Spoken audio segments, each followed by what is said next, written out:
evening and welcome to the next episode of the Fanboy Factor. I will be your host tonight, Mike Hopkins, the G.I. Joe Quartermaster. With us as always is the Bat Llama, JQ. Hey, what's going on, guys? A jack of all trades, Dave Harriman. How's it going, everybody?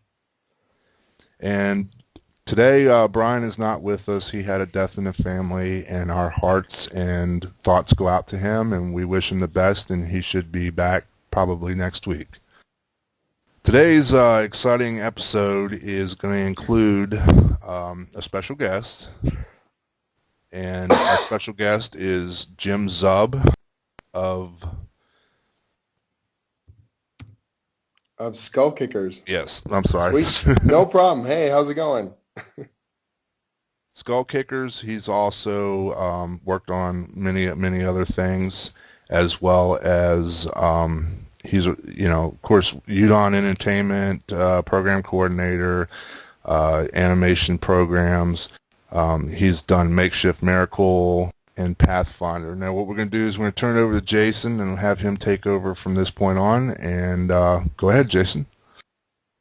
Hey, Jim. Thanks for coming on with us today. My pleasure. My question, I stray all over the place, movies, music, comics, you name it. But I'm going to talk to you about your video game lifestyle with Udon and Bandai Namco. How'd you get involved with that? It was kind of a weird experience. My training sort of started in animation, so that's my background. I actually started as an animator, working on like Saturday morning cartoon stuff here in Canada. Probably nothing you guys would have seen down in the U.S. And so that's kind of where I got my start, was in animation, and it kind of grew naturally from there. Although my background's in like classical kind of 2D hand-drawn animation stuff, the industry was obviously, when I got into it, very quickly moving towards 3D animation and computer animation stuff. And my original thought was that I was going to go back to school and get into the video game industry. I knew some friends who were working in that direction. But I lucked out, and one of my friends, an artist named Omar, was working at the Udon studio. And so he basically introduced me to the guys. I made some good contacts there, and they offered me a summer job before I went back to school to get sort of retraining. But the reality is that I never ended up going back to school. So I've been with the Udon studio off and on ever since.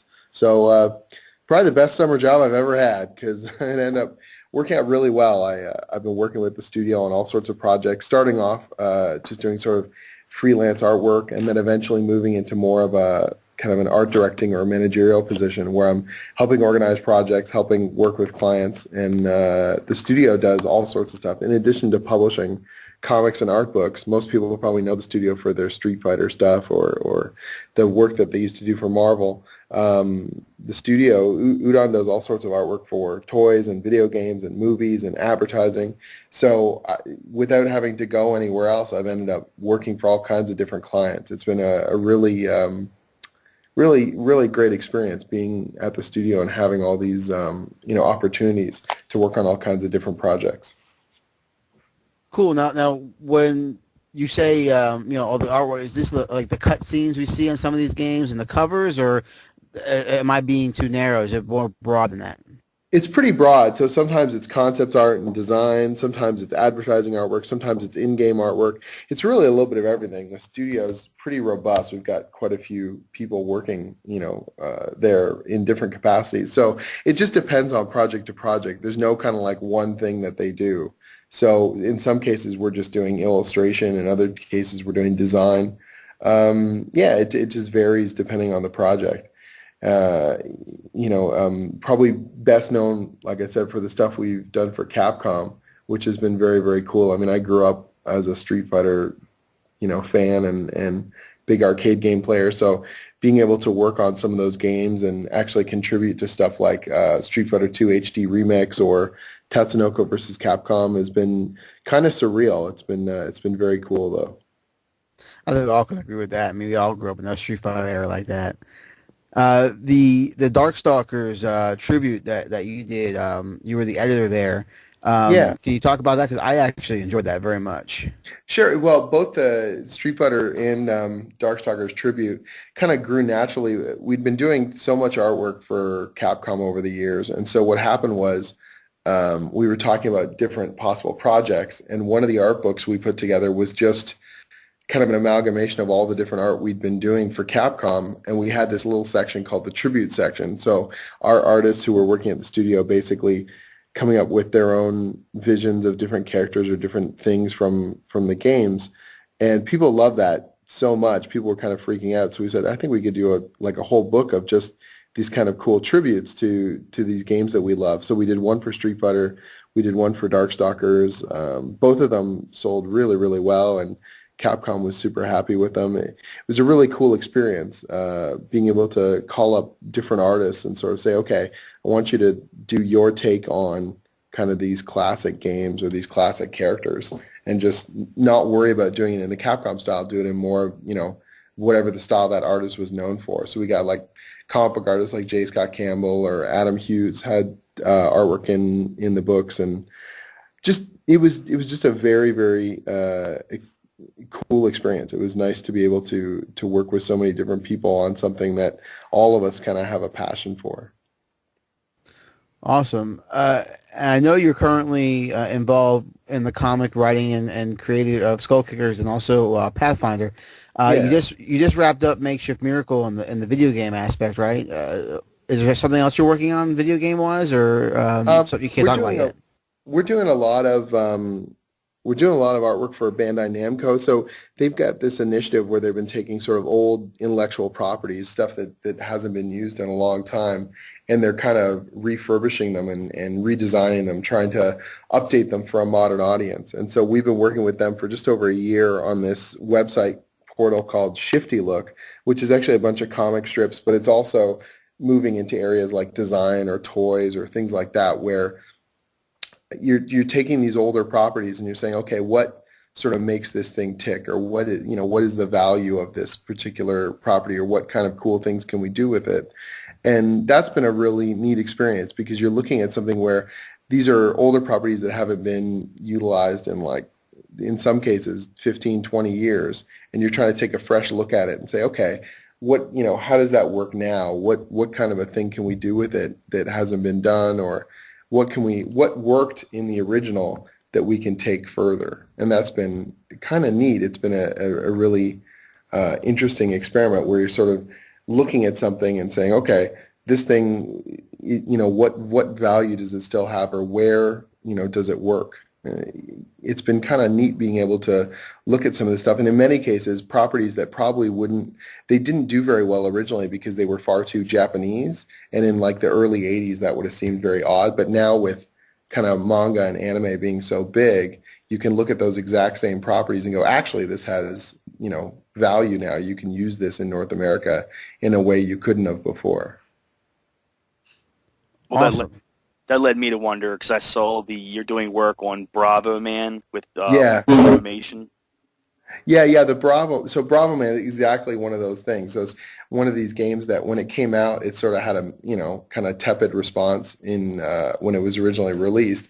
And it was super weird and very, very Japanese. But nowadays, that kind of kookiness, that kind of weirdness sort of plays to its advantage. So we're doing Matt Moylan at the studio and Dax Gordine are doing the comic strip, and now we're doing some animation stuff as well. And we're working with Rob Paulson, who's the voice of Leonardo on the Teenage Mutant Ninja Turtles, and he's done the voice of Yakko Warner from Animaniacs. So he's voicing the main character. I got to go to LA and voice direct him, which was kind of intimidating and awesome.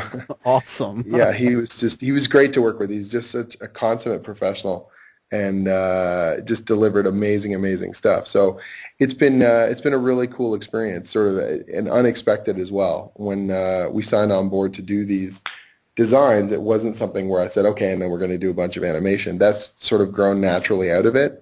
And thankfully, my animation background put me in a position where they were like, well, do you want to help in that way? So the nice thing about, art and creativity, it puts you in all sorts of neat places you don't expect. And so that's been very cool. Every time I think, okay, I know what I'm going to be doing for the next 6 months, I always get thrown some kind of cool curveballs and end up doing all sorts of other neat things.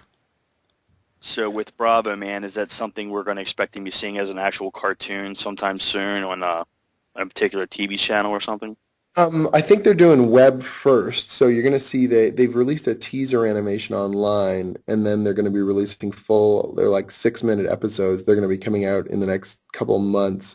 So they're still wrapping them up. I'm seeing like the dailies. They send me animation just to give feedback and sort of talk back and forth about what's working on it, and they're looking awesome. It's been a very cool experience. But yeah, they're going to be web focused for now, and then they're going to see how they do. The nice thing is that Bandai Namco is huge. I mean, they've got animation divisions and video game divisions and toy divisions. So hopefully, if something does well, if something kind of sparks, they've got the ability to really mobilize it.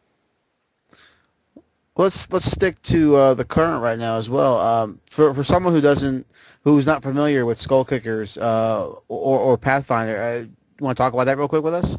Sure, man, absolutely. Well, Skull Kickers is my own comic series, so it's creator owned, and we're published by Image. We've been around since late 2010.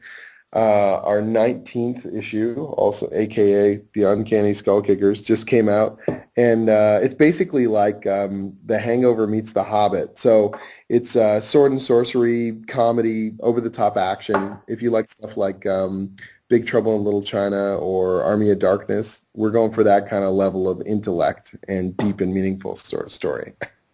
That's two of my top favorite movies.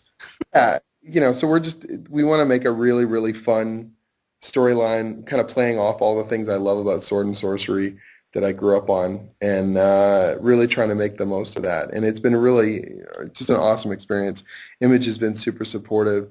The art team I'm working with has been great, and just as a whole, people have been very, very cool. So I've got this sort of master plan for the series. We want to do 6 story arcs in total, which will be about 36 issues. And I'm hoping that we'll be able to take that all the way to the hoop and really impress people with kind of this big, ridiculous, epic sorcery mashup.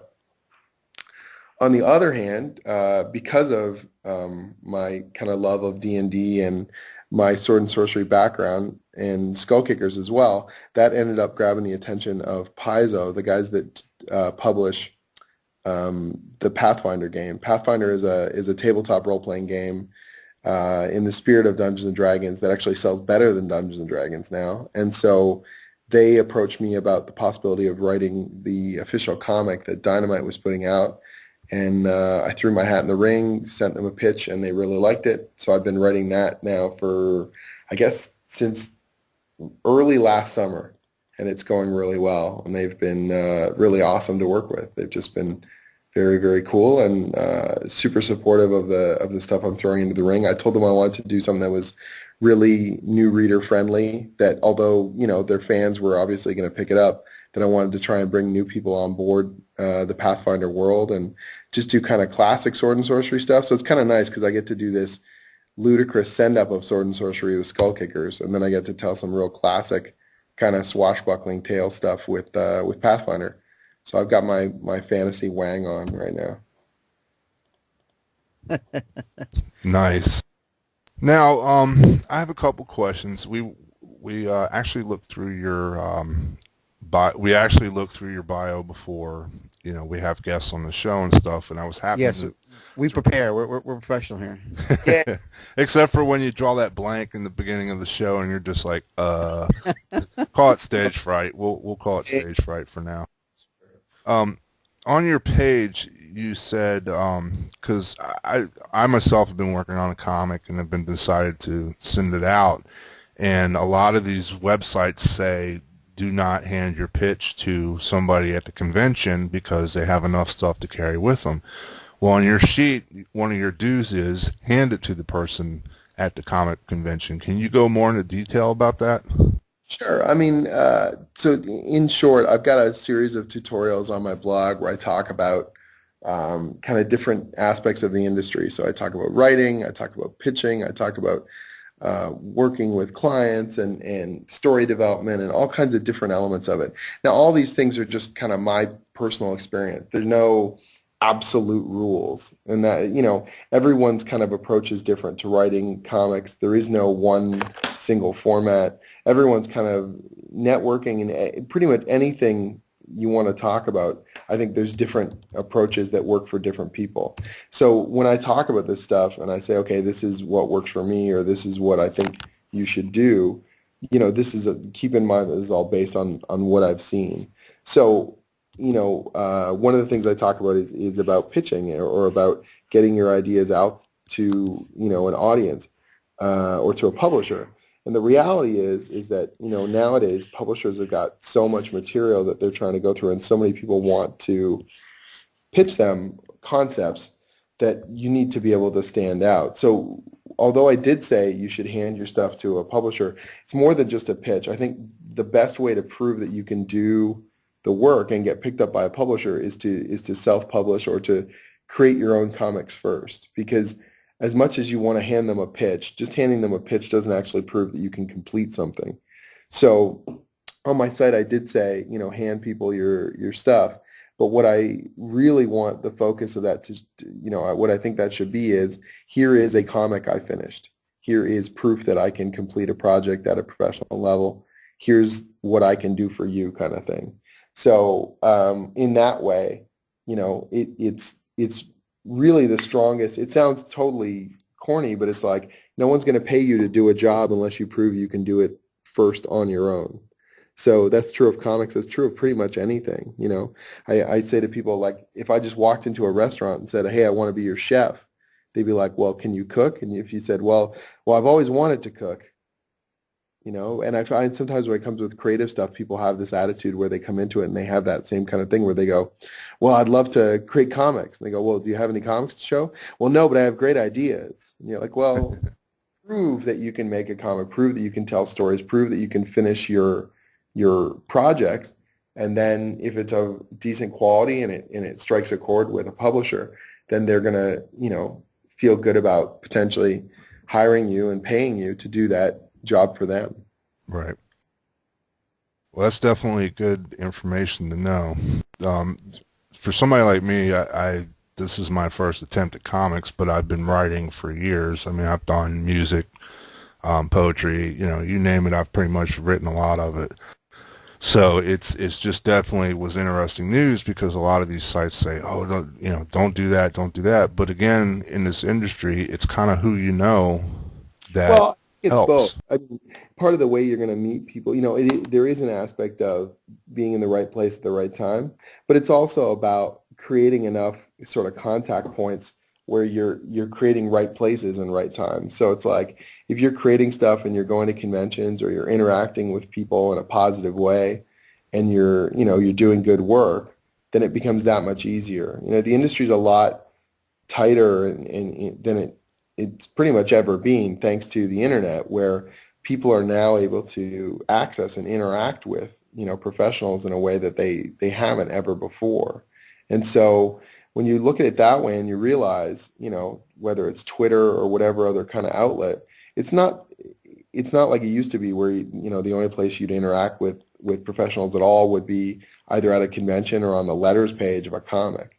Nowadays it's like, these guys are tweeting all the time. Some of them tweet so much, I wonder how they get their work done. It's kind of crazy, so there's so much more access in that way, and so much the ability to put your work online instead of just self-publishing it and, again, taking it to a convention. You can put your work online and you can gain an audience.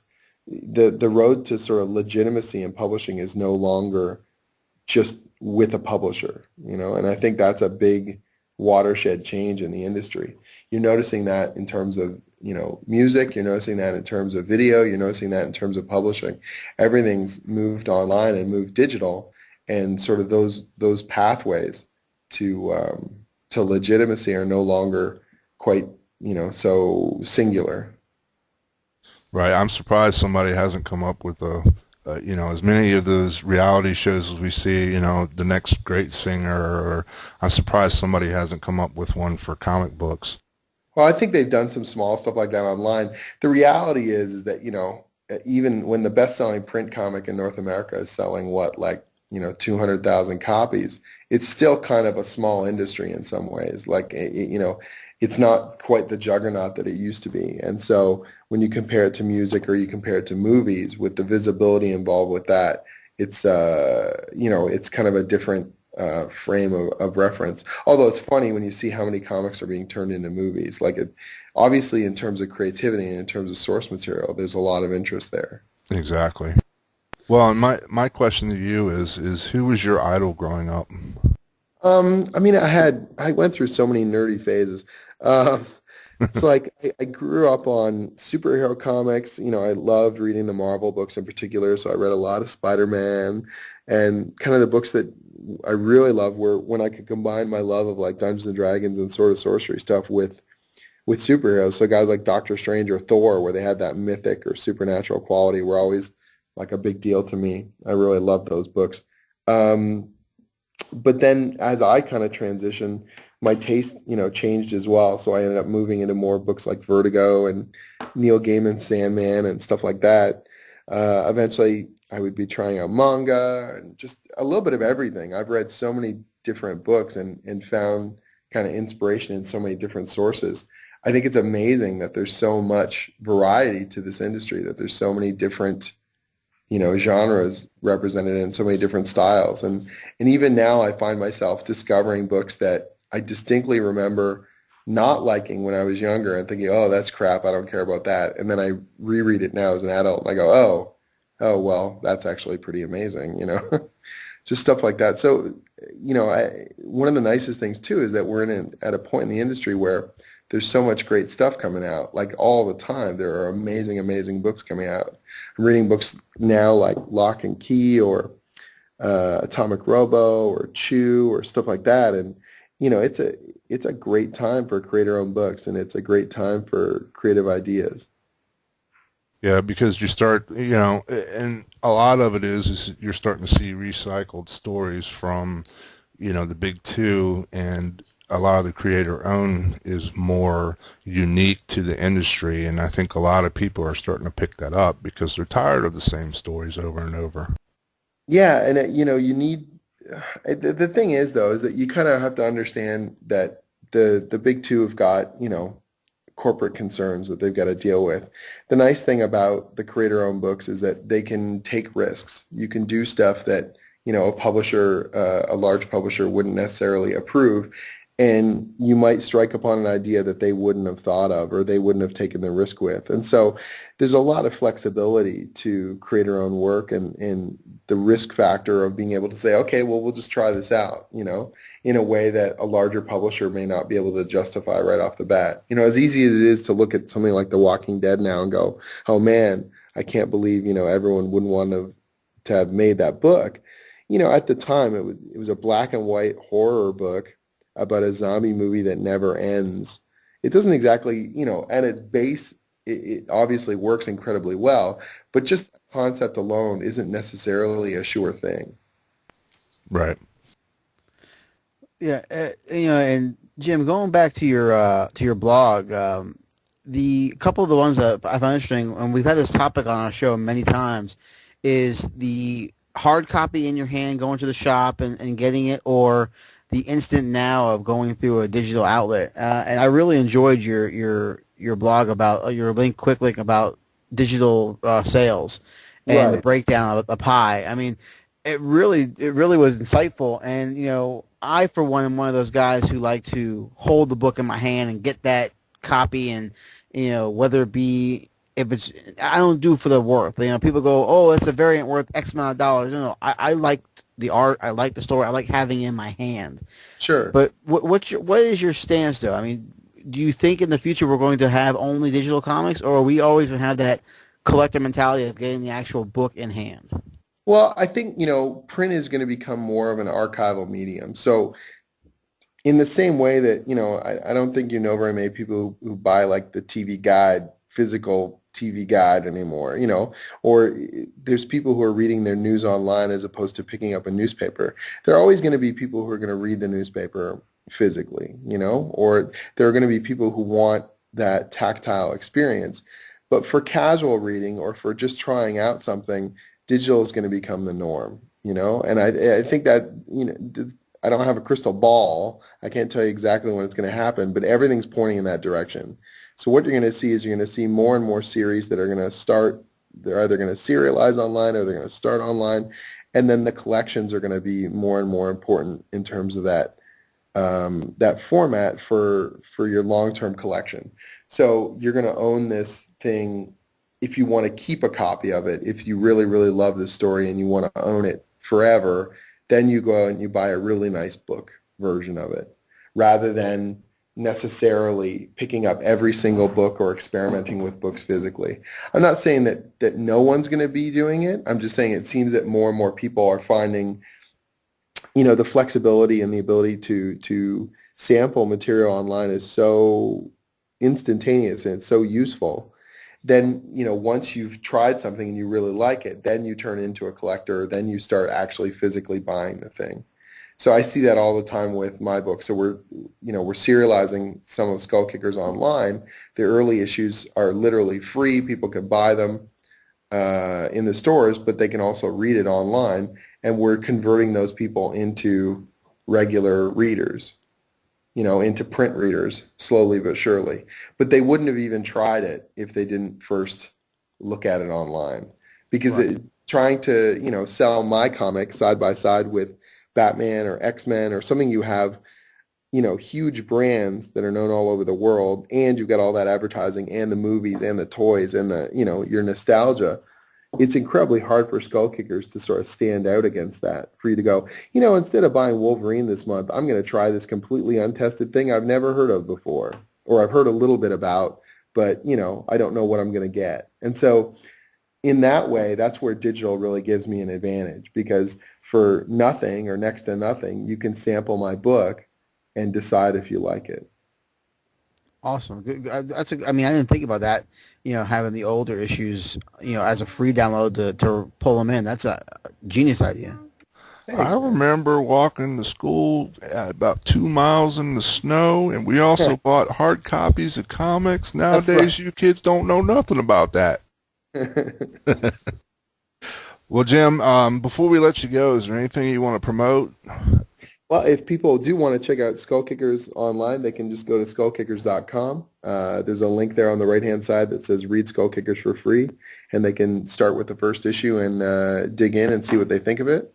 As well, if they want to find out what I'm up to at any point, just go to jimzub.com, just jimzub.com, and that's got those tutorials listed right on the right-hand column. It's got my new posts about work I've got coming out. It's got all kinds of great things there. This summer, we've got another arc of Skull Kickers coming out. We've got the collection of Pathfinder coming in April, the first collection of the Pathfinder series. The new Street Fighter graphic novel just came out a couple months ago, and I'm just plugging away on as many projects as possible. Well, we'll be sure to definitely put that up on our Fanboy page. And we appreciate you coming on the show, and it's definitely been informative. Thanks again, Jim. Thanks, man. My pleasure. Yes, thanks, Zim. Thank you very much. Thanks for having us on. We appreciate it. Sweet. All right, well, you can catch Jim on his page, and we'll move on to our next topic.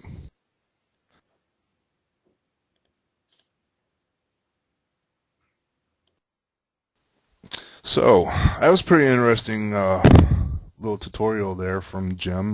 Definitely a smart guy. Oh yeah, I mean, and guys, check out his page. I mean, definitely those links, those little blogs he has, very informative. I mean, the digital print one, like I said, is definitely a good read to educate yourself on the future of comics. Definitely. And also, with us losing some cartoons that we all love that are leaving us soon, take a look at the Bravo Man and support it. This cartoon looks pretty nice. It looks interesting. It's not going to be the usual drool that's on, and I think it has a good flavor to it, and it has a good outlook on the future for that. Definitely. All right, so moving on, guys. We're going to touch base on a few months ago, DC announced that Orson Scott Card, author of the Ender's Game books, will be writing a story for the new adventure of Superman digital comics. Now, with this, we found out that he is on the board of directors for National Organization of Marriage, an associated committed association committed to stopping the legalization of gay marriage. Obviously, this has sparked a lot of controversy among the community, as well as in DC Comics. In fact, I can't remember the gentleman's name. I think it's Chris Sprouse. Sprouse. Yes, Yeah. Sprouse, yes. He announced that he will no longer draw the Superman story due to Card's anti-sex, same-sex marriage views. My feeling on it is, and I know that, you know, I come from a pretty diverse family, that we have our fair share of, you know, diversity within my family, you know, without going into details, because, you know, some of them like to keep their lives private, and this is a public forum. But so I'm not against, you know, somebody, same-sex marriage or anything in that aspect. The problem I have with this whole thing is the fact that you know, people are bashing this guy for his views and feelings on the situation, when I don't think it affects his work per se. I feel more that, you know, he is doing a job, and why should he be, you know, reprimanded for doing a job because of what he feels outside of the industry as part of his life? I mean, you know, if the guy doesn't agree, he doesn't agree. Why should we bash him for not agreeing with everybody else? What do you guys think? Well, you put yourself on a public forum, like you said, a public platform, and when you start making these things, saying, you get your soapbox out and start talking, you know, what you say nowadays is weighted upon heavily weighted upon now. So it's almost like the amendment to speak freely is skewed in a sense, because if you say the wrong thing, you're going to piss the wrong person off, and then you're in a world of crap. You know, the same thing happened with Chick-fil-A a couple of months ago. You know, Chick-fil-A made a statement about something, and people were boycotting Chick-fil-A. You know, right around bowl time, you know, when they have the Chick-fil-A bowl and all that stuff. But, you know, it's your personal preference. Same thing with any of these hot topics. You want to pick one, you know, war, abortion, but marriage. Pick one. Every one of them has their side to tell, and it's just where you want to put your flag and where you want to say you stand next to it. To me, I wasn't going to read the comic anyway, so it doesn't bother me. However, you know, the other side of the fence is DC supporting this guy, and if you want to call him a bigot, you want to call him what you want to call it, you know, it's how you stand. I mean, if you want to not support the guy, don't support him. Don't read his stuff. You know, it's like some people don't want to read Grant Morrison. Some people don't want to you know, read, you know, a Jim Lee book. They don't. I mean, it's where you stand. I mean, to me personally, like I said, I wasn't going to read the book, so it didn't bother the flow of my world. However, some Superman fans, you know, may not agree with that, and they don't want to read it because they don't agree with his stand. You know. Well, and the thing is this, is that you could take two different standpoints, like you're saying, Jay, but the question is, you have people who are taking a stand based on his religious, or not religious, but, you know, his standpoint on marriage. They're not saying anything about his writing. No one's saying his writing's good, his writing's bad. And the question really is that, you know, again, two standpoints. If you care about the issues, if you're concerned about it, you don't want to support him as a person because of his standpoint, that's your choice. But are we saying he doesn't write good books? You know, or his story is bad? You have the movie Ender's Game, starring Harrison Ford and Ben Kingsley, that's based off of one of Card's novels. So right there, you know, this movie's already been in production. If I'm correct, it may already even be finished. You know, so that movie's going to get made. Are they going to stop promoting it? Are they going to pull that movie? I don't see that happening. And you can do a comparison of a movie back years ago, The Lion, Witch, and the Wardrobe, C.S. Lewis. A lot of things were said when that first came out because C.S. Lewis's books were an alliteration to the Bible, to Christian values. So, but nobody really protested the C.S. Lewis books. It's a different viewpoint, different standpoint you could take on each one. And the questions again is, you know, is it because you're concerned about just his standpoint of marriage, or is it because you don't like him as a writer? It's a hard option to weigh, and unfortunately, it does go down to individual choice. Well, That's a, again, it comes down to, you know, if you're for something, and right now it's a hard topic. This comes back to the whole internet situation. People don't realize what you say on the internet could have huge effect on your entire life. And it's Twitter, it's Facebook, people posting their personal information, and when you do that kind of stuff, you open yourself up to criticism for that. My issue is, and again, I'm not an advocate for this guy, nor am I against him, because I don't know him personally. I don't know his writing. I am a Superman fan. Will I pick this up? I don't know. I haven't heard enough about it to even consider it at this point. But, is DC using this as a way to promote the book so that it's bringing up controversy, so that it'll, hey, look at this book. This guy is against gay marriage, so those who are against it will pick up the book, whereas those who aren't against it will not pick up the book. And it's just personal preference. We're bashing this guy. People are bashing this guy because of his personal choice. I grew up in a religious house. My grandfather was a preacher, so but his teachings to me was always love everybody, not just people who worship God or anything like that. You love everybody no matter what, and it just, I find it that they're really using this to an advantage to make either this book stand out or something. So it's almost as if, it's not even really worth discussing, because, this is this guy's personal preference. Is he a part of this organization? Yes. Does he have a right to do that? Yes, he does have a right to do that. There's nothing that says he cannot be against gay marriage. Do I agree with it? No. But it's his choice, his right to do that. But yet we're going to bash him for that and say he's wrong, even though he has the right to do that.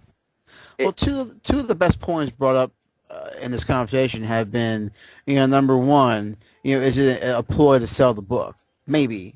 Who knows? But maybe. But the other point I think Dave made was, we're not questioning his writing ability. Has anyone, I'm just reiterating what Dave said, no one has once said, hey, his writing is crap. People are saying the book is going to go down because we're going to protest him because he said this about anti-marriage. But no one once said, but hey, you know what? He does write pretty good.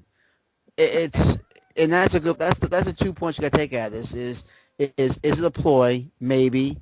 I mean, he must be somewhat decent if DC's going to bring him aboard. I mean, because we haven't seen new blood of writers in DC in a while.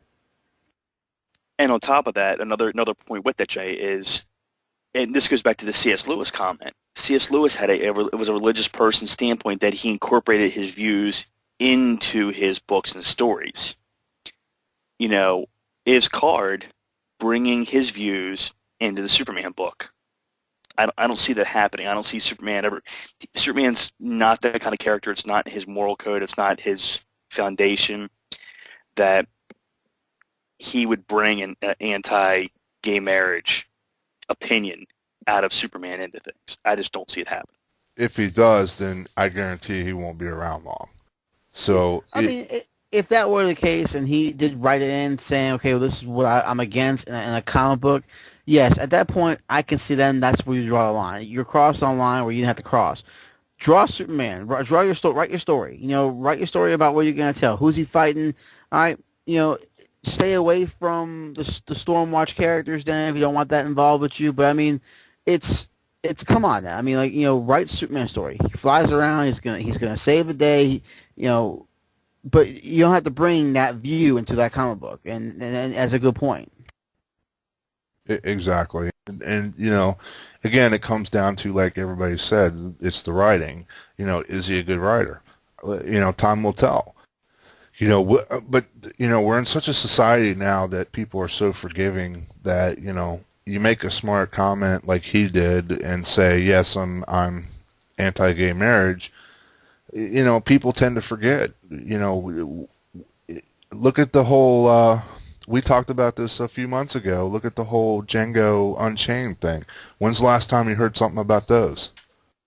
It comes down to. Very good point. Yeah. What's the hot button now we can push to try to promote something? Exactly, and that's what it comes down to. Is I see it more as a talking point. They want us to talk about it because it brings DC to the forefront and shows. Isn't that book a digital book? As far as I know, yes. Yeah. So again, is it not? It may not even be DC. It may be a certain civil rights group just looking for a platform to elevate themselves to have a louder voice. Exactly. And if they decide to ban the book because of his views, then you're no different than hey, the people in it was 1900s when they were burning books or something like that. I mean, you're talking. This has been going on our entire lifetimes. People look for things to protest, to ban, to not be a part. I mean, look at the Occupy Wall Street people. I mean, somebody somewhere is looking for attention, and to me, this is just a ploy to get their names out there. I agree. So, with that said, I mean, we're not going to harp on this because then you start getting into politics and everything else, and everybody has their opinions. So we're going to move on to our next topic. This past week, Halle Berry confirmed that she'll be playing Storm in the upcoming film X-Men Days of Future Past. This is being directed by Bryan Singer. It's loosely based on the storyline of the same name that appeared in Uncanny X-Men 141 and 142 back in 1981. The cast itself is going to include Patrick Stewart, Ian McKellen, Hugh Jackman, Ellen Page, Shawn Ashmore, Anna Paquin, and who all appeared in the previous 3 X-Men movies. And I think it's also going to include the ones from the last X-Men movie that just came out a couple years ago, if I'm correct. Well, yeah, it's supposed to tie them all together. Okay, so well, here's my problem with the whole thing is you're seeing all these lists of actors that are supposed to be coming back for this movie. Are we going to see an X-Men 3 now where they're cramming a bunch of stories into one movie to the point that you're sitting there looking at it going, okay, I don't care, there's too many stories, too much going on, too much for me to keep up with. If I turn my head for a second, I'm lost. I mean, what do you guys think? Well, for me, and for first-class people, we have Jennifer Lawrence, who was Mystique, Nicholas Hoult as the Beast, James McAvoy as a young Xavier, and Michael Fassbender as the young Magneto. And I agree. I think if this movie does well, that will determine where the next series goes, if it does go past this. For them trying to make this movie, which it seems like they're trying to, like they said, fix the timeline to where everything matches up better, if they do that, to me it's an effort to try to make a bigger franchise out of it. I don't see another reason for them doing it this way other than that. Go ahead, Jason. I mean, you look at it. I mean, X-Men 3, yeah, I mean, there was a lot wrong with it, and, for the occasional cameos of, look at that, look at that. I mean, I have more of a problem with Wolverine Origins than I do with X-Men 3, but what I believe what they're trying to do is take the fubs of Wolverine Origins, take the fubs of X-Men 3, and then take the fact that First Class really wasn't the First Class. I mean, remember, First Class was supposed to be Magneto Origins. It wasn't supposed to be anything about the First Class. But they felt a Magneto movie would not stand alone. So they threw the X-Men in as a, hey, here's some X-Men, but it's really about Magneto. And if you rewatch the movie, you'll see it's really all about Magneto, and I'm okay with that because Fassbender played it brilliantly. And I'm really excited to see how this goes because I enjoyed First Class. Just take the First Class out of the picture, it was an enjoyable flick. And I could have gone on with that franchise moving forward and saying, okay, we're going to do what we got to do with this. But the fact that they want to go back in time now and tie it all together, I'm interested. I'm intrigued, especially now with the time travel of the all-new X-Men book. I'm wondering if that had something to do with the influence of this movie coming out, of making it all work together. Because think about it, the X-Men timeline in the comics is pretty effed up right now. Everyone's all over the place. Who's a mutant, who's not a mutant, who's a good guy, who's not a good guy. Everything in the comic is jacked up. So I think with the movie now reflecting comic, and we've talked about this in the show many times as well, where comics are looking at the movies now and vice versa. So to me, I'm intrigued. I want to see it. I will go see it. I think it's going to hopefully work. But Mike, I do share your concern. I think it's going to be too much in one sitting, and you know what happens when you eat too much in one sitting? You get sick. So I have a feeling we're going to probably get sick in this one. If they were smart, they would follow the guy. See, I have problems with names, but I remember the directors. The guy who directed The Hobbit and Peter Jackson. Peter Jackson. There we go. They would follow his forte for, how he split up The Hobbit into 3 different movies. I think that would work for this movie because it would give us more time to be told the story. Give it a cliffhanger. Go to the end of the movie and then have it cliffhang right there so that you got people talking and going, okay, well, how's it going to end? Sometimes you don't need to tell the whole story in one movie. Sometimes you can split it up. I just think if they try to cram all this into a 2-hour time period, we're just going to get the same thing that we got with X-Men 3. You're going to have people pissed off and talking and complaining because it was such a turd of a movie. And I'm with you, Jason. I liked the X-Men First Class. Even though we as comic book readers know that wasn't the first team, it still stood on its own as a decent movie. Would I write home about it? No. But again, I've seen worse movies than that. But I thought it was a decent movie. I thought it had great story behind it. And like you said, it was about Magneto, most of it. So it kind of told his origin through this story, and it worked. I have this fear that this movie is just going to be another crammed together, let's throw everything in one story in one sitting and see where we go. So, Mike, you want to see the X-Men walk for 2 hours?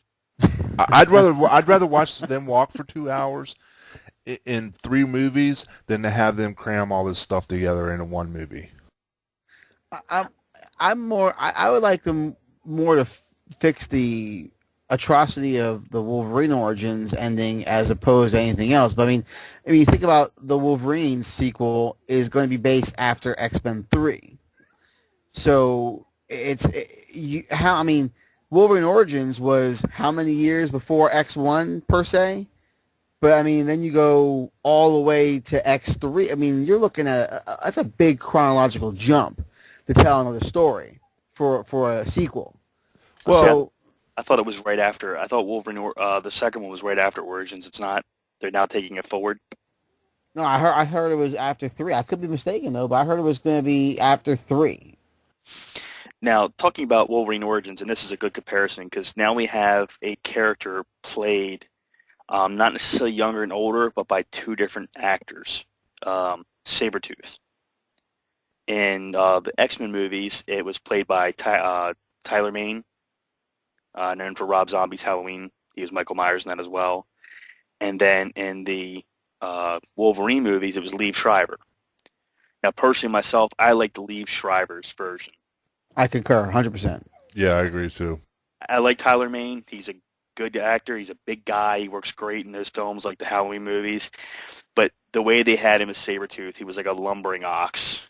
He wasn't that dangerous of a character, in my opinion, in the X-Men movies. He was a goon. He was no more than goon number 2 in those movies.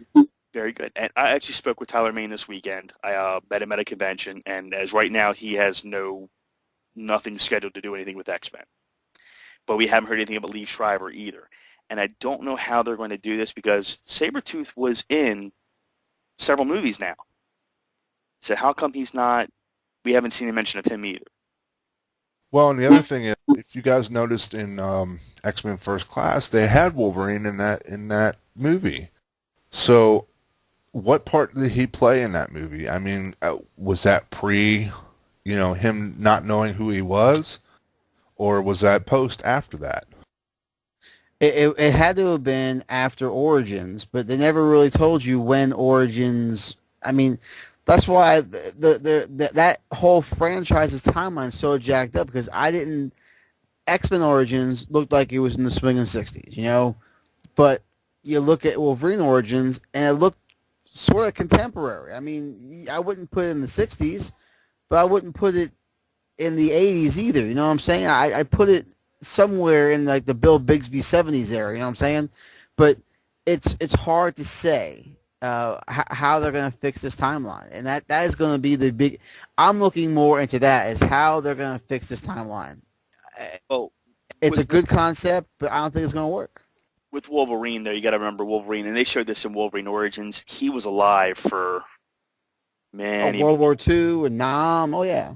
Exactly. So, and they didn't reveal what Wolverine he was at what point in his life he was when they talked to him, because the scene where he made the appearance in X-Men and First Class was literally like 2 minutes, not even that. But no, it was 26 seconds. I timed it. In that 26 seconds, he was more Wolverine than he was in any of the other X movies. I mean, he was more Wolverine in that 26 seconds than ever. Smoking a cigar, drinking some whiskey, and saying F off. I mean, that is the most Wolverine you ever see in 26 seconds of 3 films. Exactly. I completely agree. I just, it scares me. They took a good franchise when they retold the First Class story, and I think they're going to ruin it by adding this new movie. But then again, I could be wrong. We could go in there and we could love it. I mean, it's... You got Mike, but you also got to look back. X-Men 1 was, and Brian, if he was here, I know would say this, or would have already said this, that X-Men 1 was the rebirth of the comic book movie. I disagree because the actual rebirth was Blade. Blade's the one who started the comic book movie trend because if you remember, he was first before everybody else. Right, but you don't think when you see Blade the movie, you don't go, oh yeah, Blade was a Marvel comic book character. You see X-Men, and once X-Men succeeded, then the rebirth rolled through with all the sequels and all this. I mean, I don't want to speak with Brian. Let's let Brian chime in next week. Maybe we'll do a special 20-second. Let Brian sound off of what he missed. Well, I still disagree because I still think Blade did so well that it started the ball rolling, and then X-Men took it over. Now, I'm a Blade fan. I like the Blade movies, but I have to disagree with both of you guys, and I'll have to go with Thomas Jane's Punisher. That was pre-X-Men? I'm pretty sure. I'd have to double-check that. No, I don't think it was. I think that was after X-Men, but I still, to me, Blade started it, X-Men took it over, and then you had your camaraderie of movies. Even Thomas Jane's Punisher was decent, but still, that little short story that came out at Comic-Con, he was more Punisher in that 2.5 in that whole first movie. Yeah, and except for you gotta love the who brings the knife to a gun battle, and he shoots that little knife out, hits the guy right in the throat. I mean, that's still my favorite scene of that movie. Oh yeah. Well, guys, it's been another exciting show. I'm telling you. Except for the little snafu at the beginning there by me, I think we've had a pretty good show. I do want to give a shout out to Jim Zub and promote his website. If you go to www.jimzub.com, Check out his page, check out his comics. I mean, guy's really smart and knows a lot about the industry and is willing to share info. So for Dave, Jay, myself, and Brian, thanks for listening, and we'll see you all next week.